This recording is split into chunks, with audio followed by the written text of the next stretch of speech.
What's good, thugs? Welcome to the Mrs. Best Reviews channel. You are hearing the voice of Mrs. Best. I do have a cold, so my voice is in and out. So apologies if anybody struggles to understand what the heck it is that I'm saying. I do have subtitles turned on through YouTube. So if you're watching us through YouTube, you should be able to put subtitles on so you can understand what I'm saying. Hopefully, I will be better next week. But in the meantime, we're going to go over Forbidden Love. The episode is titled You Give Love a Bad Name, Season 1, Episode 7. The episode, for the most part, was meh. Same stuff. This show's pretty consistent. But the ending, Linda must have showed her true African temper. And that's all I'm going to say. She was pissed. So let's get started. We're going to start with Lori and Eli today. Lori and Eli are shopping for Passover. I believe that's 8 days in Jewish religion. It's one of their important and vital holidays. And they can't eat foods that have yeast or seems like anything that makes cooking easier, anything like that. Now, she finds out while shopping for Passover that she is going to be taking her conversion test soon. So she is very close to converting to an Orthodox Jew. She seems to be very committed, even though Eli's kind of a douchebag about it all. And then I was watching it today and I noticed he's a couple years younger than her. And for boys, unfortunately, that means that he's just way, way, way, way, way behind. But she's going to be taking her conversion test soon, and they break out into their little Jewish song, which was cute. I loved it. Now, we get to the point where Passover is actually happening, and she has her sister come over. And her sister, for those who are unsure, Lori comes from an Italian Catholic family. They're buried in certain cemeteries together. They celebrate Christmas. And now she's converting to Orthodox Jew, one of the stricter religions. And this has been difficult for her family. But her sister comes by, and her sister does ask her a good question when she shows her that she finally chose a wig. Because Jewish women, Orthodox Jewish women, have to wear a wig because their hair is only meant to be seen by their husband.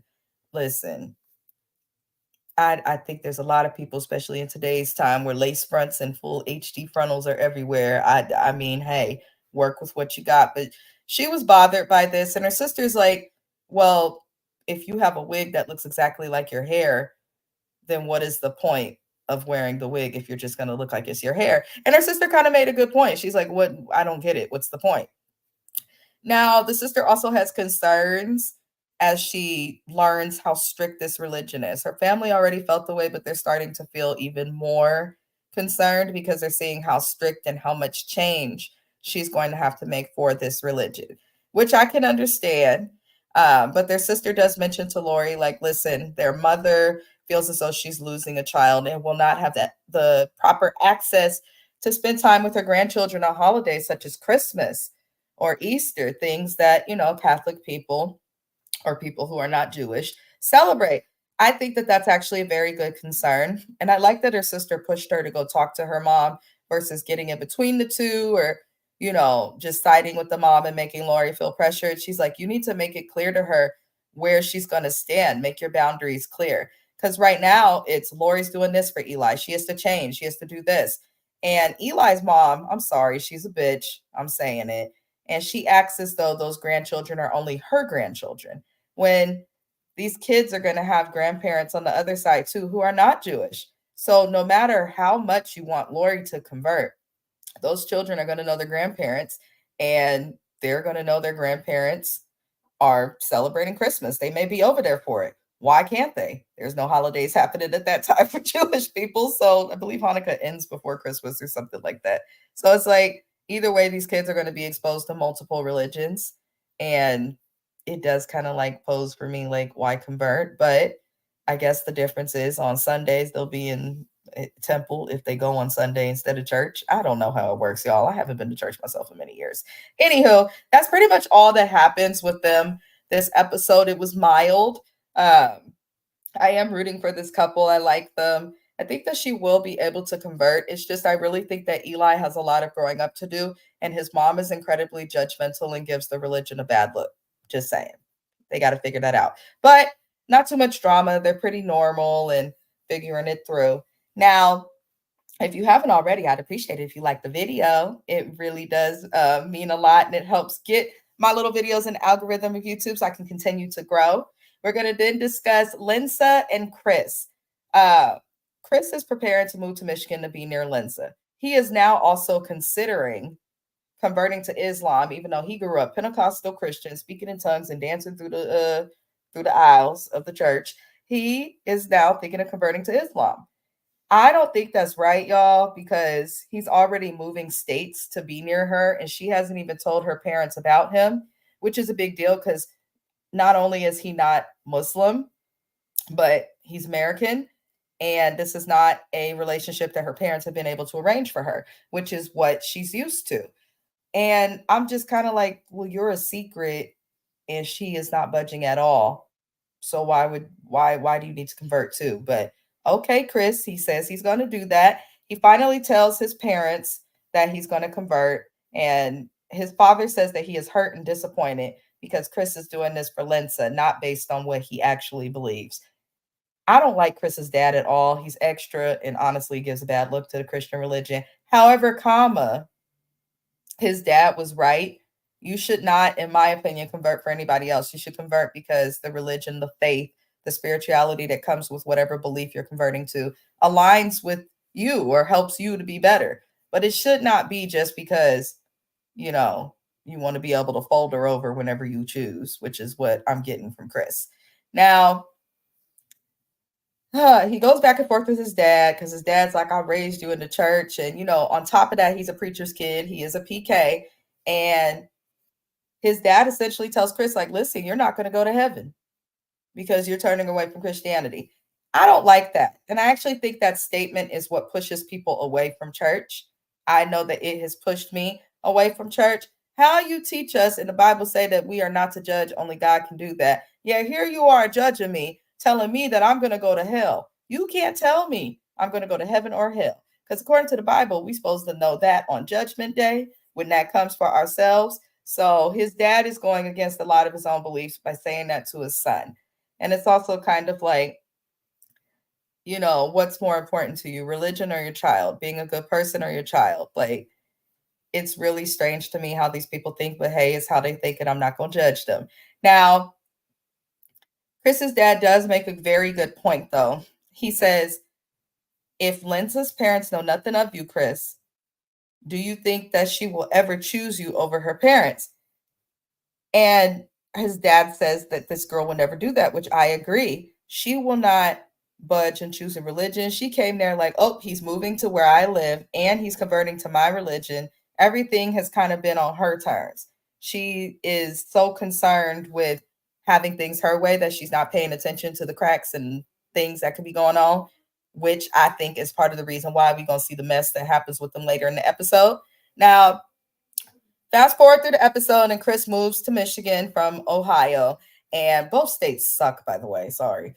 And essentially, she tells him as soon as he gets there, like she told her parents that she was dating someone, and her parents are not okay with it, even if he's willing to be as Muslim or willing to convert. Her parents are like, this is not okay because she's had two marriages. They arranged both of them. I don't know why they think they're gonna keep arranging marriages. Hell, the girl's been divorced twice. In a second, she about to be less pure than people who have no religion. I mean, hell, stop arranging her marriages for her to just end up divorced. Maybe, just maybe, she should choose the person that she is with and has to look at and wake up with and all these things herself. But her parents are not happy. They're not the most accepting. And she's saying that this is a big deal for her because she's never stood up to her parents and been like, look, I'm still going to date him.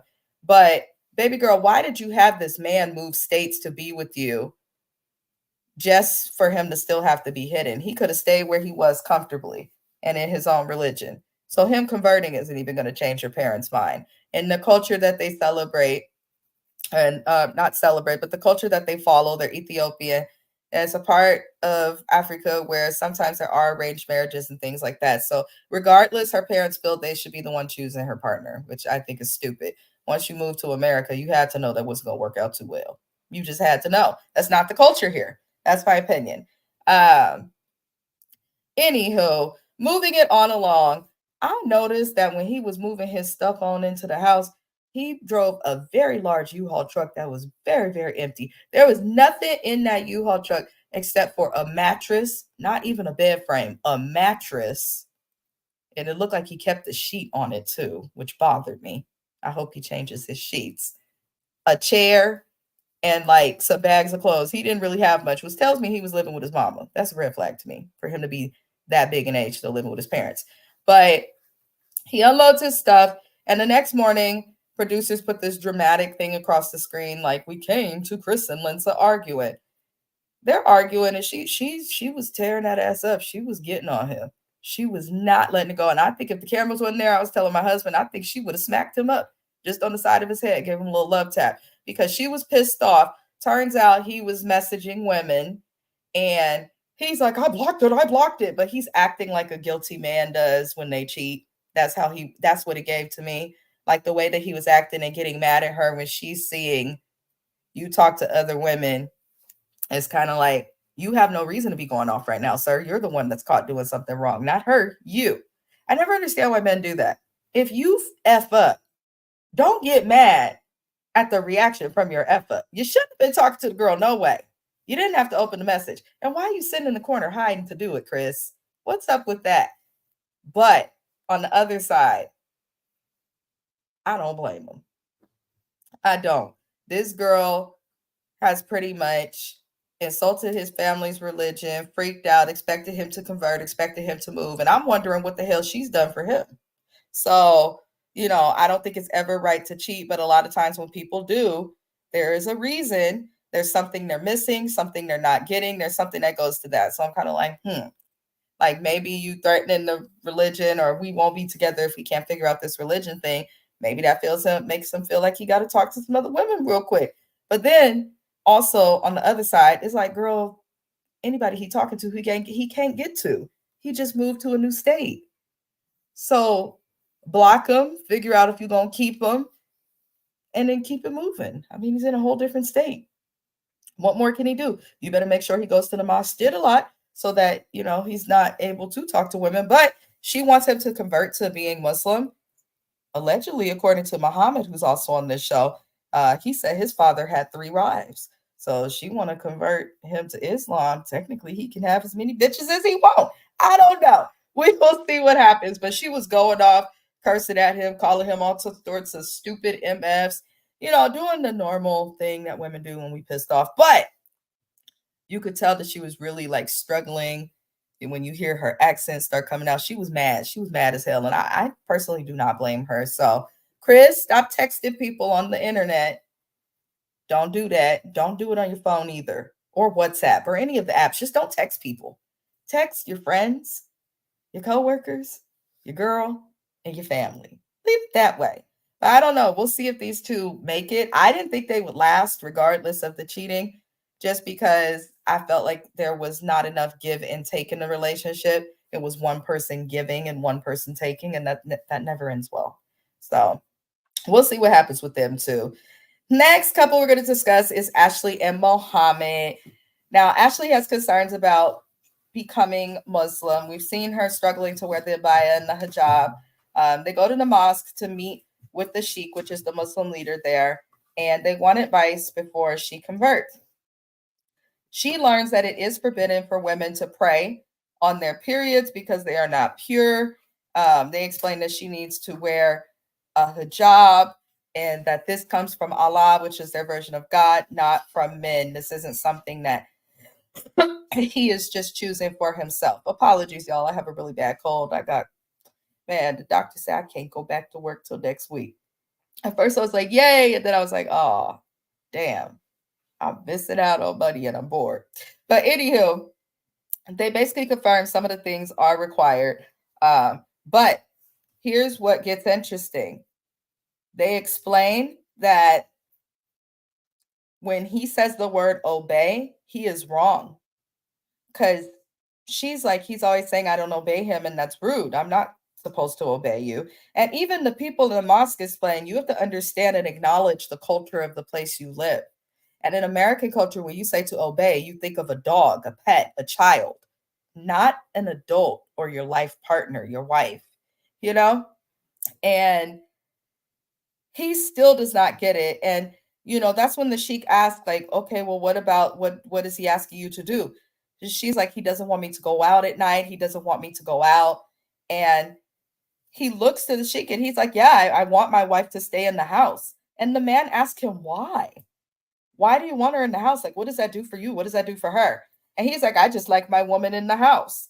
And this is where the sheik explains that Mohammed is not translating and speaking to his wife in the appropriate way. He's rude. He's passive aggressive, and again, he's rude, and he's also demeaning her. And he explains that Ashley is your wife and your life partner. She is not your servant. So be careful with that obey word. Because Mohammed's thinking, oh, she's supposed to obey me. If I tell her to wash the clothes, she'll wash the clothes. If I tell her, no, he's expecting her to obey her in the way that a servant, a slave, or a dog would versus his wife. There's a difference in saying, you need to obey me, go do the dishes, versus, babe, can you please do the dishes? There's a huge difference. The problem is he does not respect her. And I don't think he respects women, because how can you when you see your dad dogging them with 3 different ones? I don't care. I said it. Cancel me. I ain't got nothing, no way. Like, I don't understand how he's not seeing that. He's disrespectful. So, the leaders in the mosque basically say it seems like they're having a misunderstanding. But what I see is that he's ignoring her culture and showing zero respect while expecting her to give 100% and acknowledge his culture. He's a spoiled brat, essentially. That's what I got. Now, even after the sheik tells him he's wrong, he still claims that he's right and that the sheik was just trying not to upset Ashley. But I thought if a woman's supposed to obey, why would he be concerned about upsetting her? Muhammad is the problem. Ashley may be a little toxic. She may do too much when she's mad. I do not condone her breaking the PlayStations, but Muhammad is the problem. He has zero respect for her. And I don't think it's just her. I think he has zero respect for women. If someone was to treat his daughter the way that he is trying to treat Ashley, he would not be okay with that. So, in my opinion, Muhammad's the problem. Y'all comment in your opinions and tell me if you feel differently. Now, before we get to the last couple that we're going to discuss, do me a favor and like the video if you haven't already. Shout out to our replay gang who watches us when we're no longer live. Thank you for hearing my little opinions on the episode, and be sure to comment yours as well. Now, Lindsay and Elmer are prepping for a baby shower, not a baby shower, a gender reveal. And they are calling it Wheels and Heels. Gender reveals are the stupidest thing to come about in the new millennium or whatever the fuck we're in now. It makes me curse. First of all, I think it's bad luck and bad juju to be like, oh, I'm announcing the gender of the baby. It's so early in a pregnancy that you find out. Like, I wouldn't want to jinx any of it. Like, I'm that person. I would be okay to be surprised when the kid comes out. As Elmer said, look between the legs and find out what you got. I'm fine with that. I like the element of surprise. I don't know how my husband feels about that, but I definitely know if I say I don't want a gender reveal, he would be okay with that because that means we're saving money. That's all I'm saying. Have the baby shower where people give you free stuff, not the gender reveal where you're making a mess and have to feed other people. No, when you're pregnant, people should feed you, right? Anyhow, I do find it strange also that they had a gender reveal in a brewery. It didn't look like it, but I'm just like, you chose a brewery to have a gender reveal? That's different. But it's wheels and heels is the theme. If it's wheels, it's a boy. If it's heels, it's a girl. I think it's so cute. Please do not come at me on this channel with that stupid, oh, they're assigning gender. They're forcing a boy to like blue. It's not that deep. They just trying to figure out if there's a penis or a vagina coming out. That's it. Please don't come at me with that LGBT stuff. Not today. I support everybody, but please. Not much happened with Lindsay and Elmer. It was mostly positive. Her family was extremely welcoming of him, which I really appreciated because his family has shunned him for being Amish and leaving the religion to be with an English woman, aka American. But you could tell he wishes his family was there. He does break down in the confessional talking about it. And he gives a speech and he was truly grateful. You could tell he was grateful for the support that he had. Now, we learned that they are having a little boy, which is wonderful.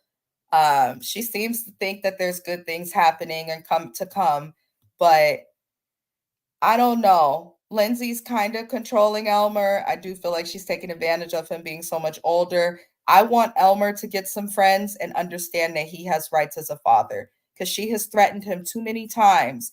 I'll be a single mom. No, okay, you'll be a mom that's not living with the husband, but you would have help. Do not keep that man from his child after he left his family to be with you, Lindsay. Don't you do it. Don't you do it. I don't want her to do it. I don't. That would be so cruel. But that's all that happened with them this episode. It looks like some stuff is about to go down with Lindsay and Elmer on the next episode.